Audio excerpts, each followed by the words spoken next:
Really difficult situation at the moment for Hull City, with question marks over the ownership of the club, the payment of bills, or the non-payment of bills to certainly to clubs that they've done deals with, has raised massive question marks over the ownership situation of Hull City. And I think from an outside perspective, this is really tough to see. Can't imagine how difficult it is for the fans, because this was a fan base that had endured much of the Alam regime that caused lots of instability and a massive disconnect between the fans and the club.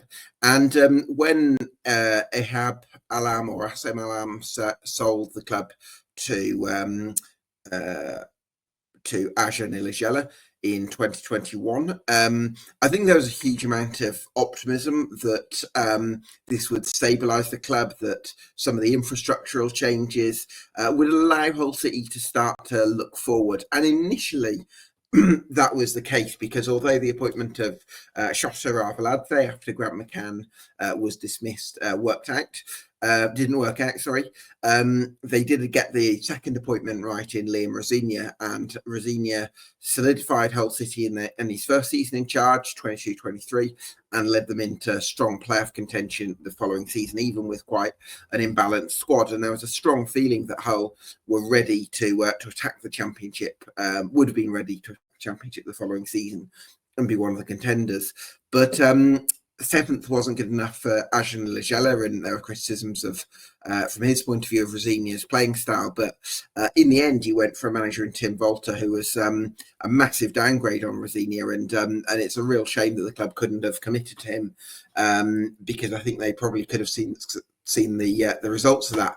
And so, Tim Walter didn't work out, and in the end, they needed somebody in Ruben Selles to save the club last season, but even that wasn't quite enough. And so now they're putting their faith in Sergej Jakirović, who does have some good reviews from across the continent in terms of his ability to get results, both with teams that are dominant in their leagues, like Maribor, for instance, in Slovenia, and also do well at Kayserispor in Turkey when he's a bit more up against it. But he'll certainly be a bit more up against it at Hull City, who haven't been able to strengthen their squad due to a transfer embargo. They're having cash flow issues, as Aja Nilajela calls it, but really the lack of transparency and the lack of possibly honesty is meaning that there is everybody's questioning what Aja Nilajela has to say, and at the moment things are at boiling point. So lots of problems at Hull City, and this is going to be a summer deep dive. Delighted to be joined by Nathaniel from the Hullenbach podcast to talk about all things Hull City. Nathaniel, thanks so much for joining us this evening. We really appreciate your time. It's big problems for Hull right now. Yeah, it's always a pleasure to speak to you. But when we arranged this a few weeks ago, things were looking up. Even I think 2 weeks ago, was it Sunday night? Ajahn had one of his many press conferences or Q&As. One of the main reasons why we like him over Ehab Alam that you mentioned there is the relationship between himself and the fans. He's the communications there. He just announced another holiday to Turkey as well for some of the members. And then I think, so 2 weeks ago, everything was looking up. We were going to sign Louis Barry on a permanent deal. And then by Monday, Villa were going to get fined by UEFA for financial issues. And then we'd been, we weren't able to afford him. And then on the Thursday, it was announced in the Telegraph that we were under embargo. And since then, we've been put under, I think, 2 full embargoes. And then we're still under a fee restriction for the next 18 months. So not the stable summer we were hoping for. Just after the Portsmouth game, where we survived dramatically on the last day, everyone wanted Ruben Sayers to stay. And then pretty much just like Rosinia the year before, after the manager was sacked, pretty much every story that's come out of the club has been a bad news story. And we just had another article on from the Athletic this morning. So things just seem to be getting worse and worse. It's a changing sort of situation at the moment. We're going to do this podcast tonight, and then by tomorrow it could be different again. So it's exhausting, really. not chuffed at all. Has it been a quick process for Hull City fans to lose faith in Adrian Ilijala as owner, or has it happened quite rapidly over the last few weeks? Well, I think, the compared to Alam, Adrian Ilijala, we all call him Adrian really, his relationship with the fans has been great for multiple years, but the last year, since the sacking of Rossini, as I mentioned, that was a bad decision. Pretty much everyone outside of Hull City as well, it was all over just the general sort of sports press, thought that was a bad decision. The hiring of Tim Volta was bad. The overspending, we spent about 20 million euros last summer, a lot on players that aren't any good. Some unfortunate injuries, but again, too late, took too long to sack Volta. Some, the January business was fairly good, but there was, and I have to say this is alleged, Tan Kessler, the old or the former sort of director of football. I'm not sure whether that was his actual role, but that's certainly sort of what he seemed to come across as. Him and Adrian had a falling out. Allegedly, Tan Kessler had been taking club funds out, and that's a court case. Adrian's now in another court case over in Turkey for his company breaking betting advert rules during a match that they were broadcasting. The hiring of Jakirović, again, it's not exactly one that is an obvious, positive appointment, no championship experience and that sort of thing. Then the Louis Barry deal fell through. And then the key thing is that on the Monday when he had or the Sunday he had his press conference, he said, we have no financial problems. And then we turned out to have financial problems the day after. We then got put under an embargo. He said, oh, well, it's just the Louis Barry deal that's an issue. And actually, we have a sort of gentleman's agreement sort of thing with the Aston Villa owner. So basically, just things have built up over time. I'm going on a rant already, but it hasn't really been a quick process because we've had such a terrible year. For me, I've always thought, so long as he's putting money into the club, I like that ambition, because under the Alams, the ambition was not there. They didn't really want to see the club succeed, at least in terms of trying to get us promoted and spending more money, which as a fan can be exciting, especially when you're used to signing players just from the clubs that Grant McCann used to manage, free transfers from Peterborough and Doncaster.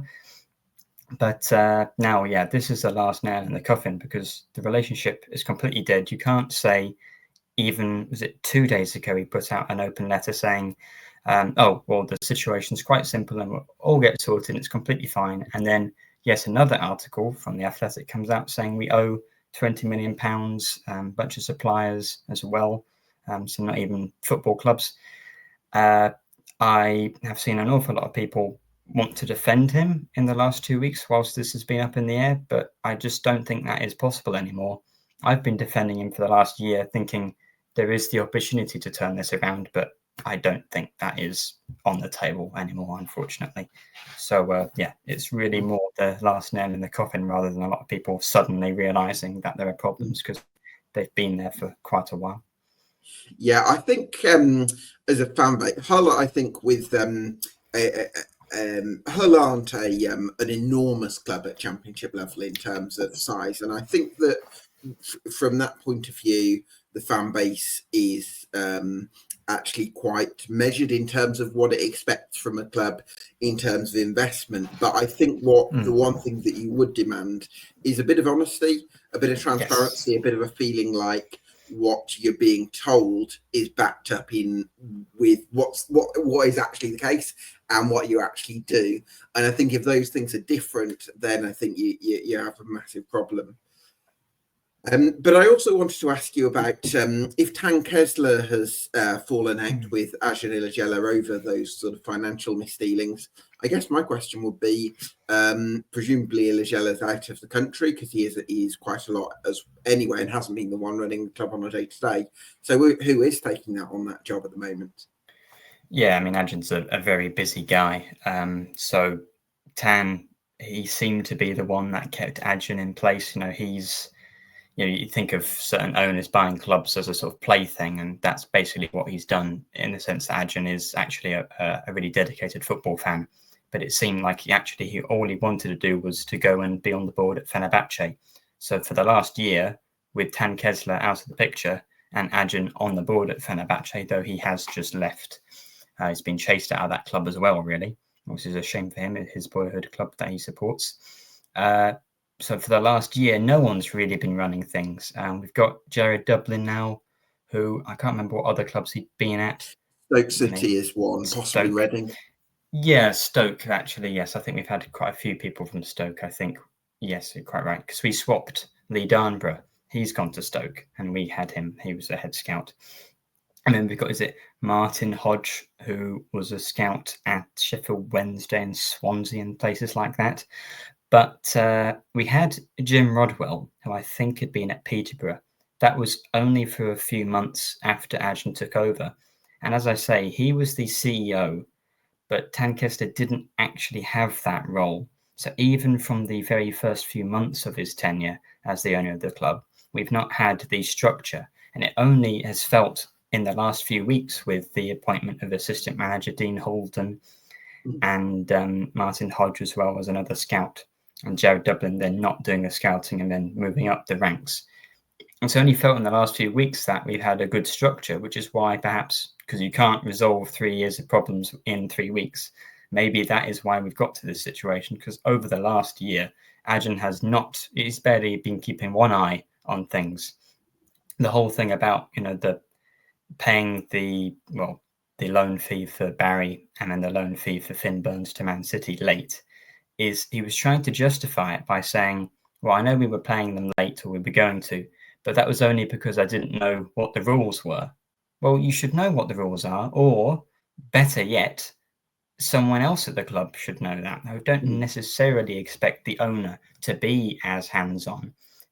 Normally, it's their role to put the money in, and the scouts and the manager, less so the manager with recruitment. I understand in the modern game, they don't have as much say on that, but someone who knows what they're doing should do. So to me, him putting out an open letter to assure us that it's just because I didn't have a clue what I was doing, well, that doesn't reassure me at all.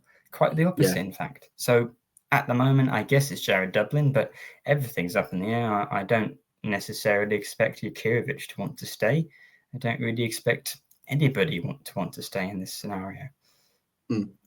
Yeah, let's move on to the appointment of Sergej Jakirović. Yeah.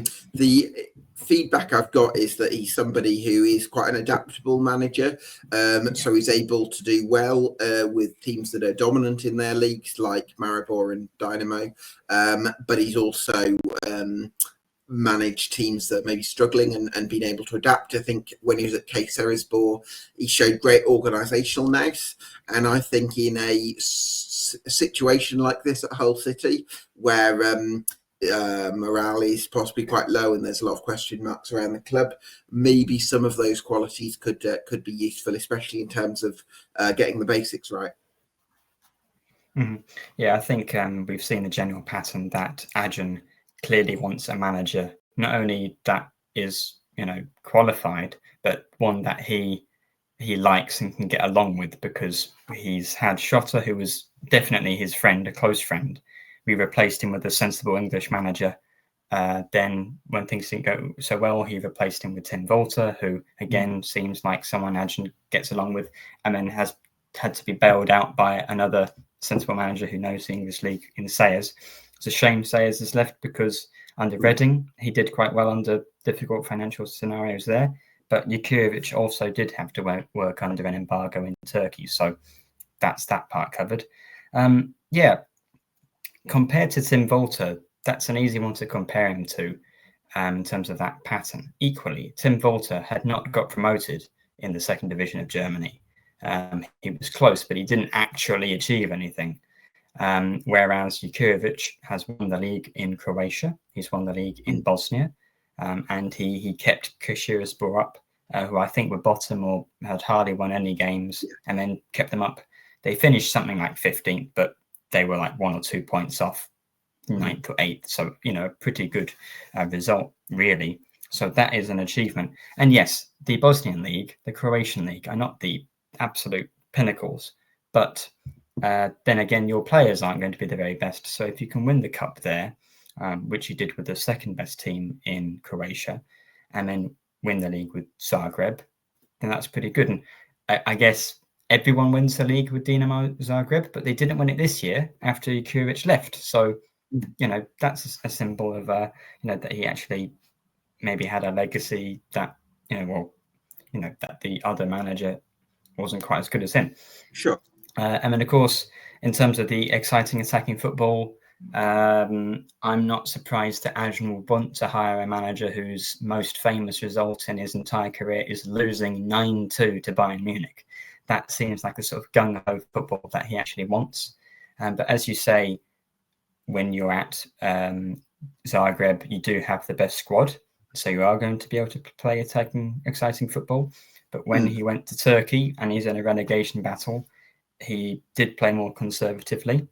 And that is what we need, because Tim Walter did not want to change his style. And that's why we're in the relegation zone. That's why we almost went down. Whereas Jakirović, especially now, I think he's going to fully know that, I'm not going to have the best squad. I need to make the best out of the players that he does have.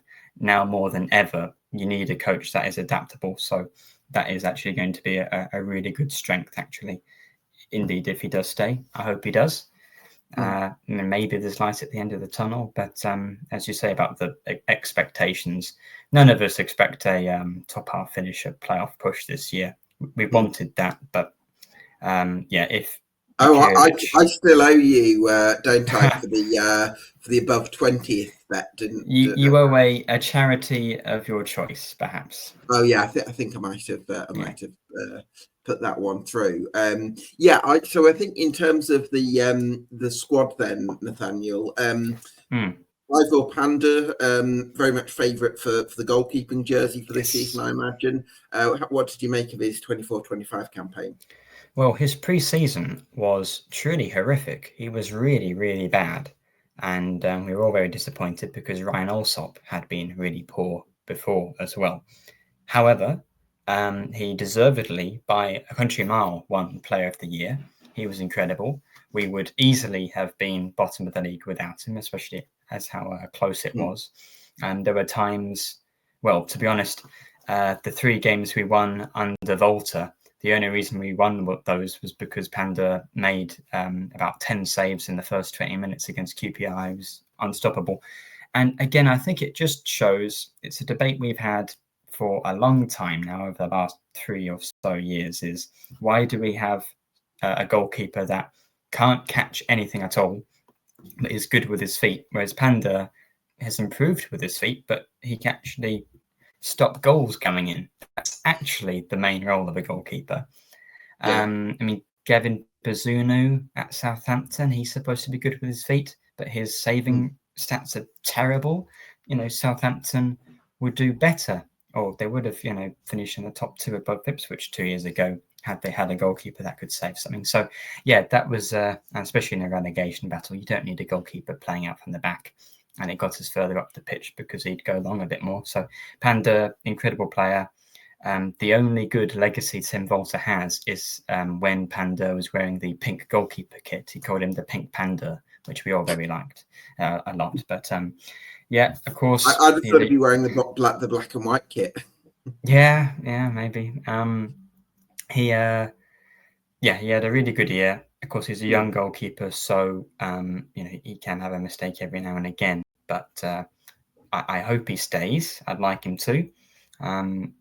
He will have a lot of shots to face if we have the sort of season I'm expecting us to. So if he's a goalkeeper that enjoys that sort of thing, then maybe being in another relegation battle will suit him. Harvey Cartwright, Nathaniel, is a very highly rated young goalkeeper who played for England under 20s and had a progressive loan at Grimsby in the 23-24 campaign. Just wondering how you feel the last 12 months have been for him. Yeah, it's a shame that he's not been able to break into the team. I think Timothy Lotutala, who's gone on loan to Doncaster, he usually does quite well out on loan. I'm sure at some point we'll probably get a bit of money for him. Cartwright, I think he's only played a few games for us, well, even before, just after Adrian became the owner, actually. But really, under Adrian, our academy hasn't been used very much, which is, from a financial perspective, isn't great, because you look at the sale of Lewis Potter, an academy player, and Greaves. That's where you really get your money. Yeah. Whereas you can't really sell players for as much of a profit if you have to sign them for a few million first.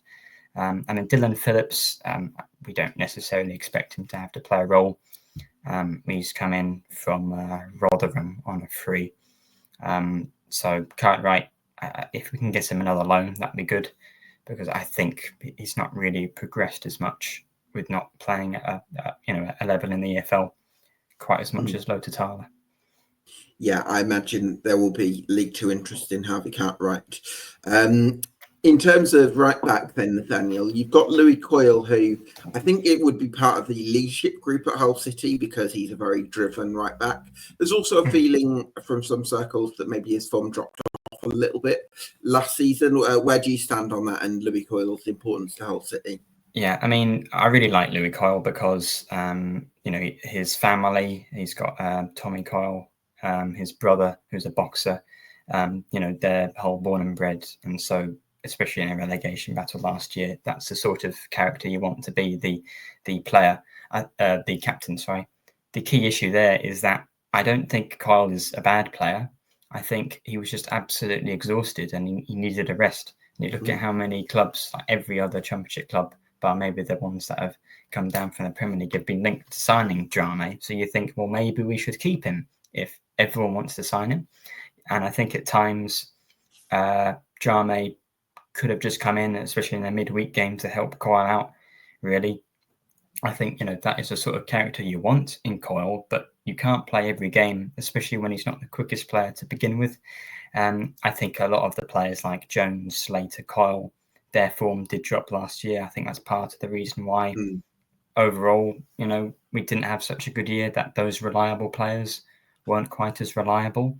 But especially with the situation we have now, I'd happily see Coyle play, and just, even if we can not play him in pre-season, because I still feel like he'd be so exhausted by this point, then, I think we'll need a lot more of his leadership abilities this year. I still think he has a lot to offer. Were you surprised with that in mind then, Nathaniel, that KG Drame didn't feature more often at right back rather than left back, where I think he sometimes played? Yeah, I think he started quite well at left back, but then he had some really bad games. I think Middlesbrough and Norwich, the only two games we really got thumped, he was really poor. I think you saw how disjointed England were with Trippier at left back, and he was a right-footed left back. But I think McLaughlin, even though he's quite slow for a left back, he's normally plays in centre half. I think again, Drame, his pace might have helped us a little bit. McLaughlin didn't really offer much going forward. So yeah, everyone was surprised that even for a few games, Drame didn't really get the chance. Maybe in training, we don't see the training, so maybe he wasn't doing very well there. But definitely, I think it was a wrong decision to play Coyle quite so much. Yeah, that makes a lot of sense. So in terms of central defence then, Hull City, bit of a dilemma, I guess, in the sense that on the one hand, you want your good players in the team and on the pitch. On the other hand, given the club's financial position, it might have to cash in possibly on big assets like Charlie Hughes, because he's the one that you might be able to get close to 8 figures for. Yeah. I wouldn't be surprised if Sayers wanted to swoop in for him. They've certainly got the money at Sheffield United. Centre-back for a long time has been our strongest position in terms of depth. Traditionally it has, since I supported City. In the Premier League, we played 3 at the back under Bruce. We had Alex Bruce, and we had Curtis Davis, and we had James Chester. Paul McShane, he was a hero. So, well, I remember the when you had Harry Maguire wasn't actually getting into your team. Maguire and Ranocchia, Davis and Michael Dawson, and then Sean McLaughlin, Jones, and then Dishon Bernard played at 3 at the back under Grant McCann. We had Reece Burke and Yuri Device, Burke's gone on to have a very good career. Well, I guess less so now at Luton, but he played in the Premier League. So I think, given the fact, and we're going to get onto him in a little moment, that anytime you see Carl Joseph play up front by himself, he looks like he needs a mate up front to help him.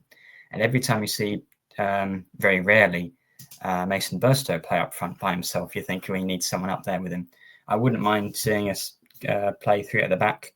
I think Ajayi, Hughes, and Egan, or Jones, Hughes and Egan would be a good pair. I think Hughes and Egan will be the starting centre-backs, because I think you've got the sort of the ability on the ball that Hughes brings and the experience that Egan really helped with towards the end of the season. And then Ryan Giles is definitely a wing-back as opposed to a full-back, because he can't defend. So at least you have a chance with 3 centre-backs. So I wouldn't be surprised if we did go to 3 at the back at some point. But yeah, centre-back's always been a strong position. If I was making the decision, I think Egan and Hughes are better. And we desperately do need the money from somewhere. Yeah, absolutely. So I think wing-back system could be on the cards then for Hull City. Egan, I think you've brought in who I think can definitely offer a bit of know-how and experience. You've got Semi Ajayi there. It's a Alfie Jones. It's a good Sean McLaughlin is quite a cultured defender who can play on the left. Good. So it's that is for the situation that you're in. That is quite a nice proper centre halves there. Yeah, really, given the fact that we're not one of the best teams in the league, certainly, we've not really had to strengthen that position very much over the years. We had Greaves, and we basically replaced him with Hughes, who could have basically the same sort of ceiling, which is really high, and I'm sure he'll be in the Premier League within a year or two because he's just that talented on the ball. So I think if we can get in a left back, a proper left back that can defend, the defence and the goalkeeper, it's pretty much sorted. Yeah, you mentioned that left back position. You've got Ryan Giles there, who is, like you say, much more of a specialist wing back, and has definitely done his best work when he's had that attacking freedom throughout his career, first half of his career. I guess the only other left back contender you've got, if you do play with the 4, is James Furlong, who's another option there. Yeah, I think he probably did okay at Wimbledon, but he certainly wasn't their first choice fullback. So good that he's gone out there and got some experience. But I think given how many centre backs we have, I think McLaughlin can do more than a job there. At times, though, he's basically too slow to play at centre back, let alone fullback. He did very well. He put in a shift, and he enjoyed that a lot more. Under Volta at centre-back, he'd spend most of the time playing left wing. So I think he quite likes to get forward. It's like, playing football on the school ground and you're a centre-back. You don't really want to be there. You want to be playing up front. Normally, players at this level have a little bit more discipline than that, but he seemed to quite enjoy left-back. So I'd probably have him there over Furlong. And given how much we spent on Giles and given how poor he's been for us, and then at Middlesbrough as well, which is a shame because we could have sold him there. I wouldn't even mind starting McLaughlin if we are truly under an embargo, can't bring anyone in. I think may as well carry on as he did last year. Yeah, absolutely. Regan Slater, you mentioned, has been a bit of a stalwart for Hull City and a very reliable figure, part of that leadership group with Alfie Jones and Louis Coyle. Dropped off a little bit last season, maybe not helped by the instability. Do you think Regan Slater getting back to his reliable best will hold the key to City's chances of consolidation next season? Well, I mean, of course, this is a lot of hyperbole, but if he could stop missing a sitter every match, that would help.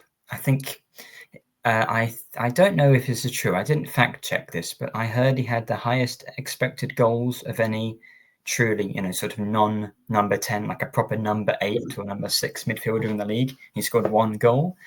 You could make a sort of miss of the season compilation with just his, and it would be pretty comprehensive. Which is a real shame because before you'd had a good year. He's had a few good years under Rossini. He can play basically any position, fullback, winger, and then anywhere in the midfield. You could put him up front, and he'd certainly try his best at centre-back, despite being about 5'8" as well. If he can get back to his best, and I'm sure, given that we're probably going to sell Alzate, and if we can sell Puerta, because no one's sure if he's actually registered yet, then he will have a very important role to play later. He's probably the only player, given that we signed him for 50 grand, that we've actually paid the full transfer fee for.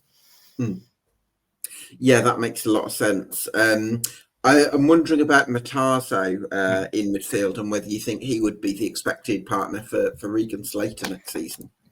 Well, he will be when he's back from his ACL, probably roughly November, December time, because he had a few good games, 6 appearances or something along those lines, and then pretty much the same time as Louis Barry. It was the Sunderland game. I think Barry went down, and it was it might have even been in the Cardiff game one match later that Matarazzo got his ACL injury. So yeah, he'll be like a new signing when he comes back halfway through the year. We need to keep at least one other midfielder, though they're all linked away, because otherwise Slater can't be a 3-man fielder by himself, though he'll try. So I guess Crooks could play slightly deeper. But Matarazzo looked a real player. It's just a shame that, as with the vast majority of our players that actually looked good last year, he got a season-ending injury. Yeah. And then the lad you brought in from Morocco this summer is Reda Louis. I think I spoke to somebody who did offer some quite positive reviews around Louis. I think the obvious question mark would be he's not signed from Europe. He's actually signed from a Moroccan league. But I'm led to believe that the standard of the Moroccan league is probably better than a lot of people would imagine, given the sort of Morocco are good. Finances in the division. So I guess that could be a bit of a wild card, Reda Louis.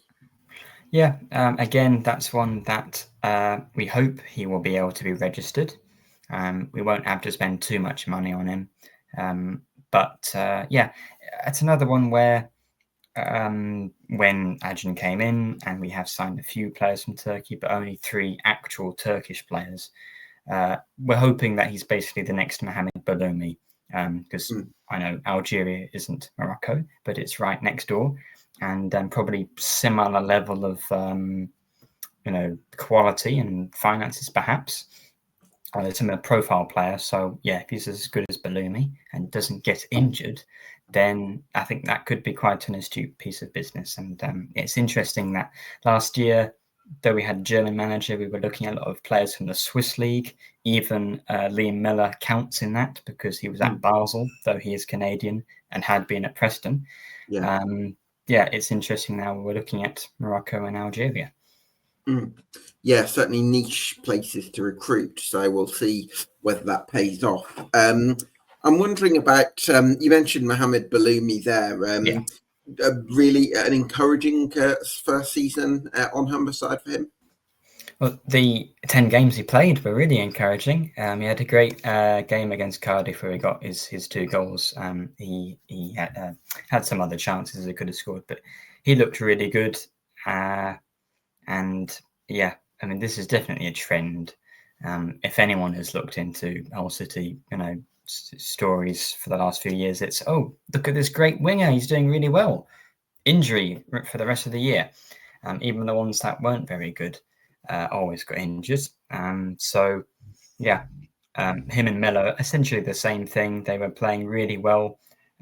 Definitely our 2 best attacking players, because we had, for strikers, we had João Pedro, who, had been a really good player, but ages sort of got to him. So we were relying on our wingers. And skipping ahead, same happened to Louis Barry.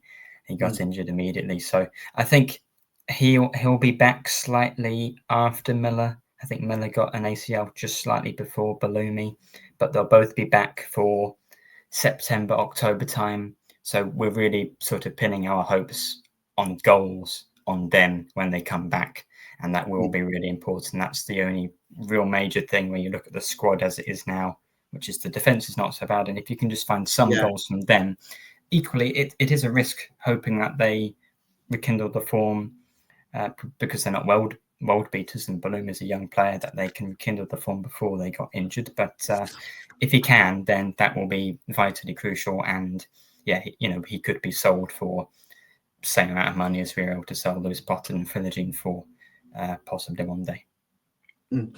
Yeah, that makes a lot of sense. In terms of the attacking midfield options, you've got quite a few options there. Aldata, you mentioned, could be on his way. Matt Crooks had some big games last season, didn't he? Yeah, what we're expecting from him this season? Well, hopefully he's a bit fitter, because you can understand players being exhausted after 90 minutes, after putting in a huge shift, or maybe even an hour when they've not been so fit, or maybe you give them the second half.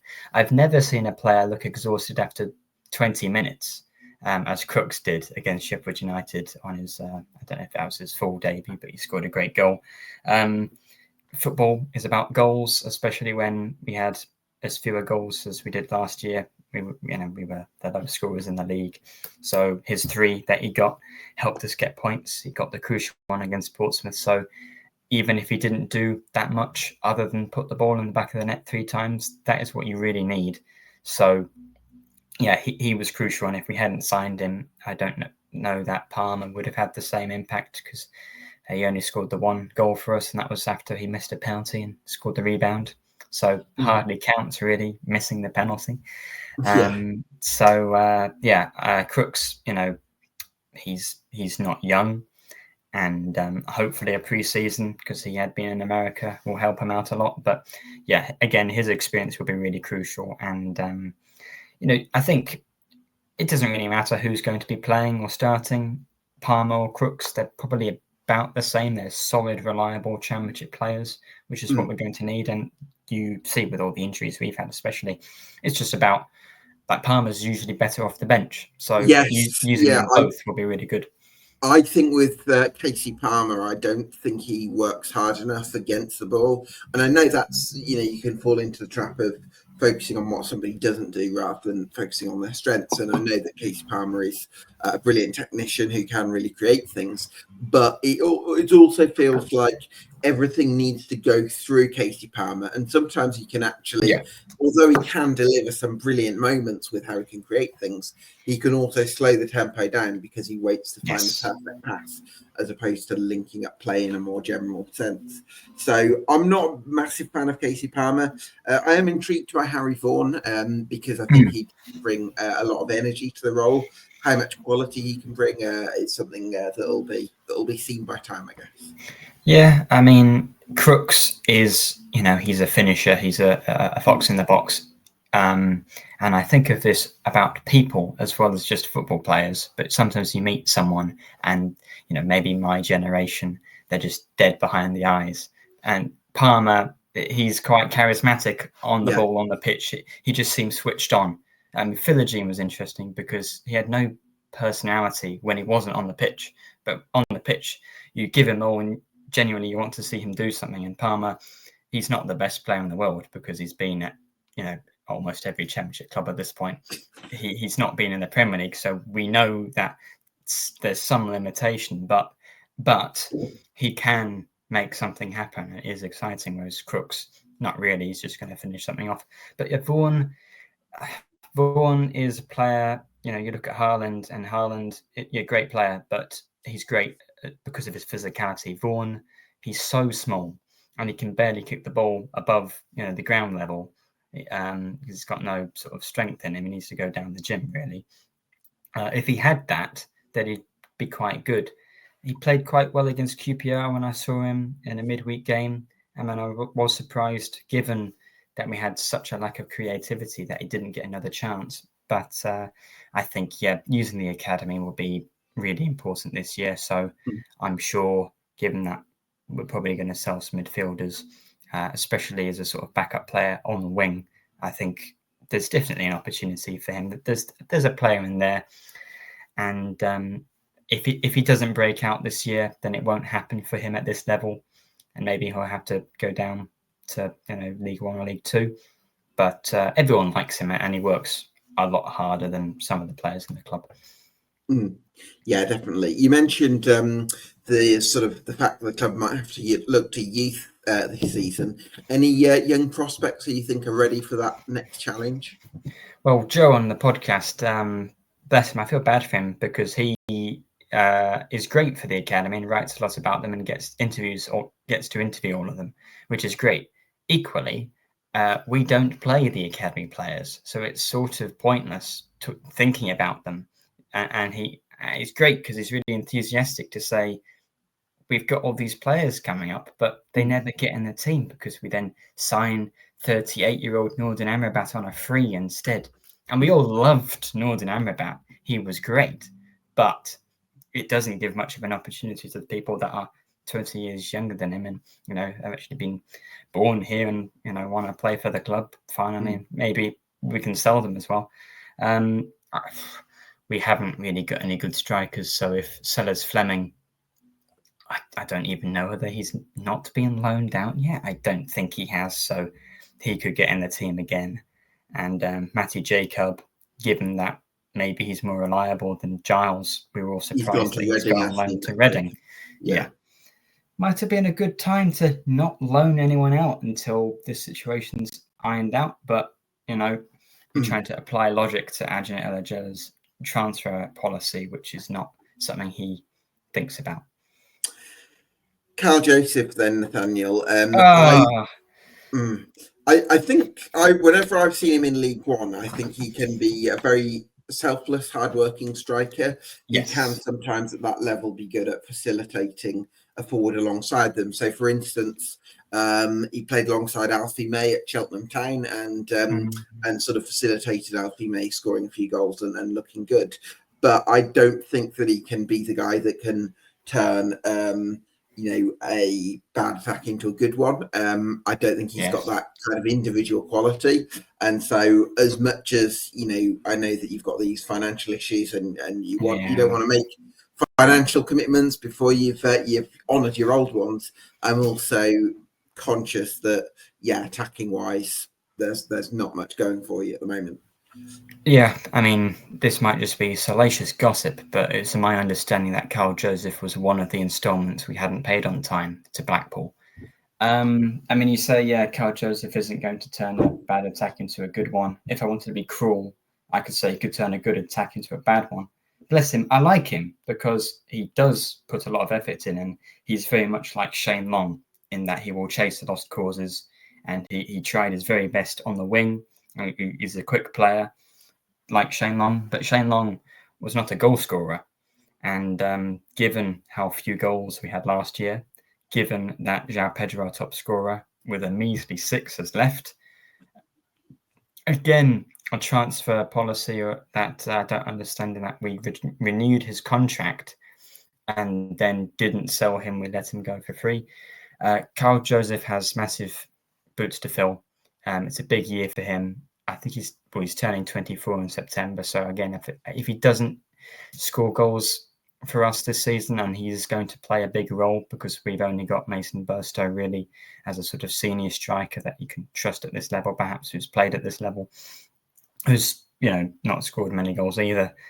I guess Joseph's role this year is to get one, and then I would respect him more than when we signed Billy Sharp, who played instead of Noah Ohio, who we all liked very much. So it's a big season for him in our history if he can get the goals to maybe keep us up, and it's a big year for his career if he can make it at this level, because I know he didn't do so well at Swansea.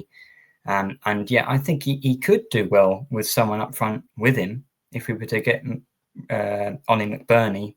I'm sure we won't, but if we could sign a good striker, he would work well off him. But I just do feel like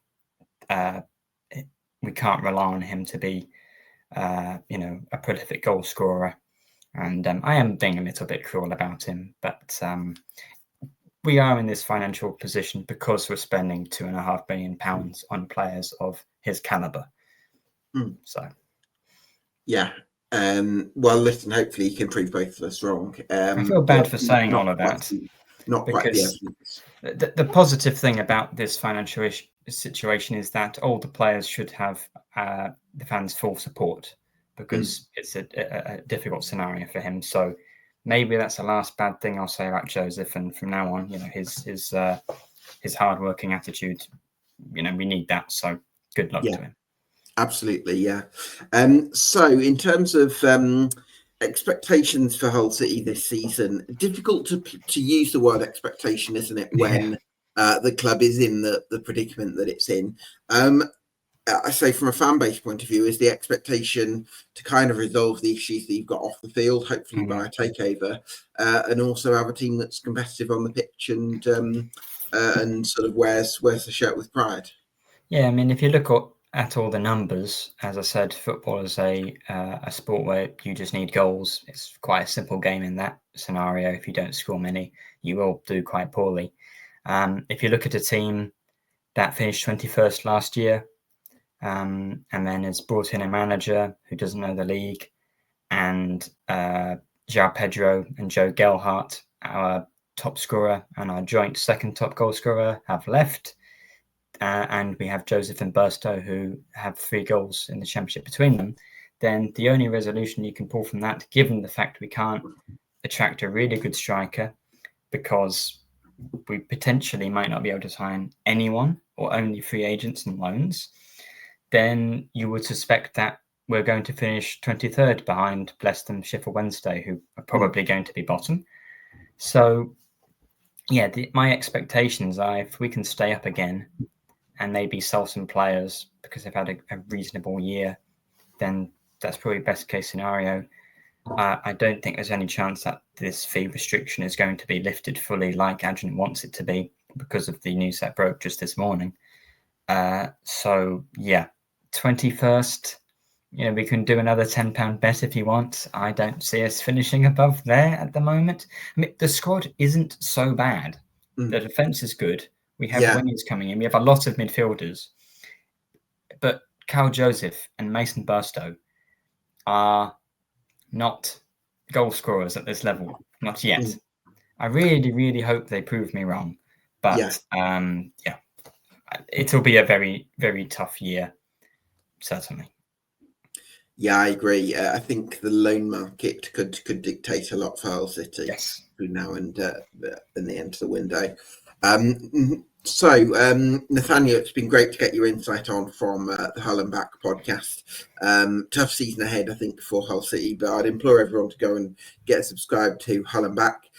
You can also subscribe to EFL Debate on YouTube and on Spotify, and we'll see you again for another Summer Deep Dive very soon.